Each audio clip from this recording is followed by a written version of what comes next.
Hey guys, welcome to another Donaron Monologue podcast. We're continuing our series of JRPGs that had the strongest influence in the West. Guys, before we get into it today, I just want to thank our sponsor and longtime supporter of the show, Ashley Luann K. You can check her out on Instagram at the Minnesota Nurse. That's all one word, all lowercase.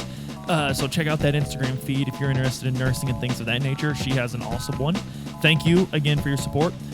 Guys, today we're going to talk about probably one of everyone's favorite JRPGs of all time, and it's ridiculously easy to get access to today. You can buy this game on Steam, Google Play, Apple's, what is it? The App Store. Wow, why did I trip over that? The App Store. The Nintendo DS, the SNES. Unfortunately, it did not make the cut for the SNES Mini. No idea why. One of the most important games for the SNES. Today we're talking about Chrono Trigger. Chrono Trigger has a really interesting story.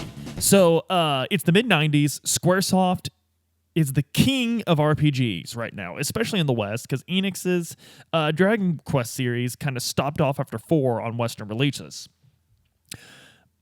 But Squaresoft kind of held the reins, and of course, Nintendo owned JRPGs. Sega was producing their own, which I think are great, but I don't think they're the most influential. But Squaresoft was really killing it, and Squaresoft managed to make a game with Enix, kinda. And that is Chrono Trigger. So how they made a game with Enix, kinda, was Yuji Horii eventually made his own production company, and he was a freelance game designer that just so happened to have a contract with Enix that stated all of the things he does. Dragon Quest has to be released for Enix. Okay. So, that's fine. That's great, right? But he's still technically a free agent. So Squaresoft came at him and was like, hey, we want you to make a game. And if you could you convince Akira Toriyama to do the character design? It worked. So, we have a game in our hands that was, and hang on a minute, I should have done this before I started. I apologize. I'll keep talking while I'm looking this up. Just let me look up one thing real quick. But, so we have a game in our hands that incredibly had Hironobu Sakaguchi, Nobuo Uematsu, Akira Toriyama, Yuji Horii. I mean, the list goes on and on. And actually, I forgot the name of this composer. Please just forgive me for just a minute here. Let me look it up just so I remember.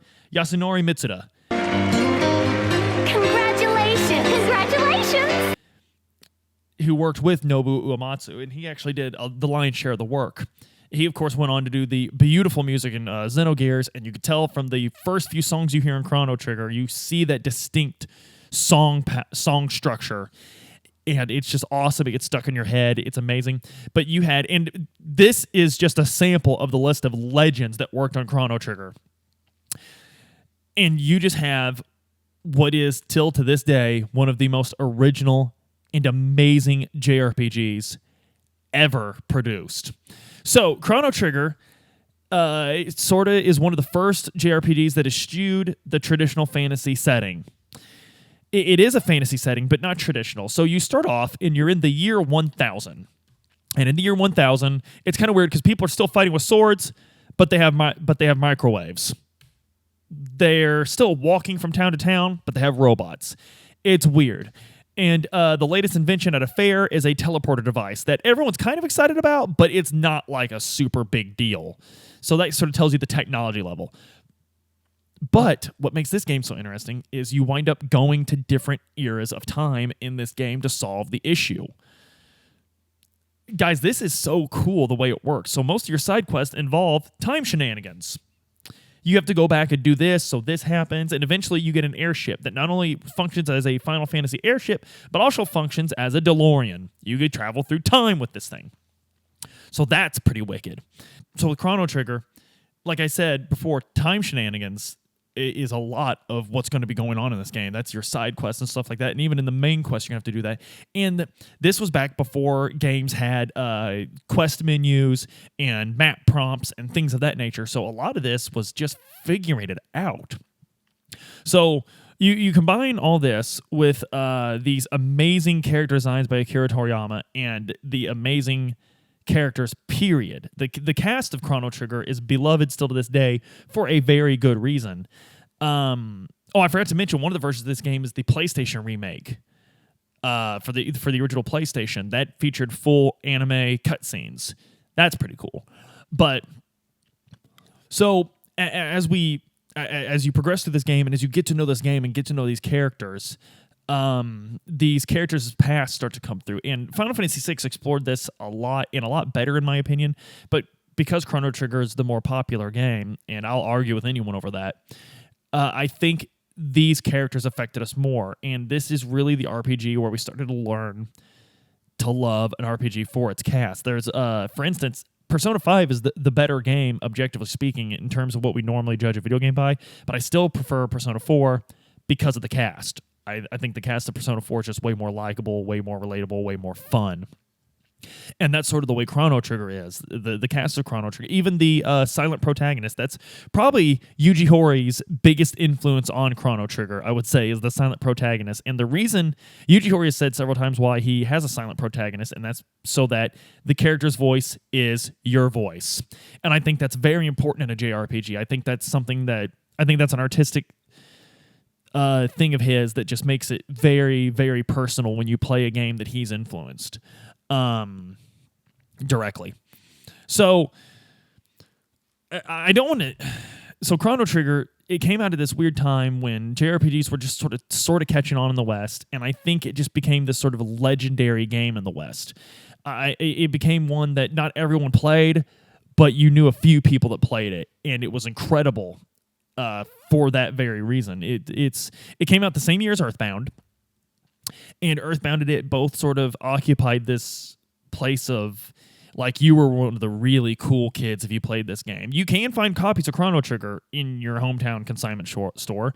I know Evansville, I've seen it come through a couple times at those, but that cartridge is going to be hella expensive because it did not have a free copy with Nintendo Power. It was very, very limited in its sales because, again, we just weren't ready for that. Remember, the most popular games were still side-scrolling platformers, so RPGs were kind of complicated for the average person. So Chrono Trigger, you still see its influence in JRPGs in the sense that side quests became way more important. Multiple endings. JRPGs did not have multiple endings really before this game, and now it's a very common thing for your game based on choices you make, quests you choose to take, and in Chrono Trigger, when you decide to end the game. You can actually beat Chrono Trigger within a half hour of starting the game. You can. You go to the last boss. And they actually make it possible by another thing that has influenced JRPGs to this day, New Game Plus, where you start a new game with the same level, same items, same equipment as you had when you beat the game last time. You create a special save file after beating it, and you get to start the game like that again. So, New Game Plus, that's another thing that's handed itself down from Chrono Trigger. So most of Chrono Trigger's influence was mechanic. I'll admit that. But also secret characters. One of the bad guys of the game is actually an obtainable secret character. Now, this was explored in Final Fantasy VI, but it became more popular after Chrono Trigger. And this is unfortunately one of the things that's lost in JRPGs today. We don't really have that. JRPGs have become very handholdy in recent times. And while I see what's good about that, I also see what's very bad about that. So, man, really, with Chrono Trigger, you guys are just going to have to play it. Like, there's no excuse not to. It's available so many different ways. I mean, it can be right there in your pocket. That's how I play Chrono Trigger nowadays, is on my iPhone. Guys, it's an incredible game. The story, I'm not going to ruin any of the story for you at all because this story will start off so simple and it will take you to so many cool places if you play through it. And this is back when JRPGs used story as a motivator to keep you playing and grinding so you get to be a better level to keep the game going, and it works so well in Chrono Trigger. Chrono Trigger also, I think it's kind of good for beginners because there's no overworld battles and there's no randos. You have to run into an enemy to fight them. And you don't go to a different screen for your fights either. You stay in the field, which I think makes it feel more realistic and cooler, and I think a lot of people would agree with me there. I think that's awesome. The only other JRPG I can think of that doesn't have overworld encounters is Lunar, Silver Star Story. Secret of Mana was not a turn-based JRPG. It's an action RPG. But, yeah. Guys, Chrono Trigger's neat because it wasn't a mana game, it wasn't a romancing saga game, and it wasn't a Final Fantasy game released by Squaresoft.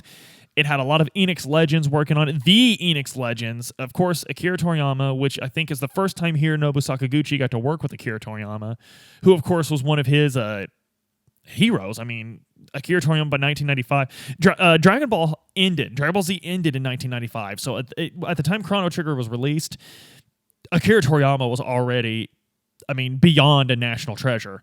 So Hironobu Sakaguchi would get to work with him again on the Xbox 360 game, Blue Dragon, which is another really cool game. You should check that out.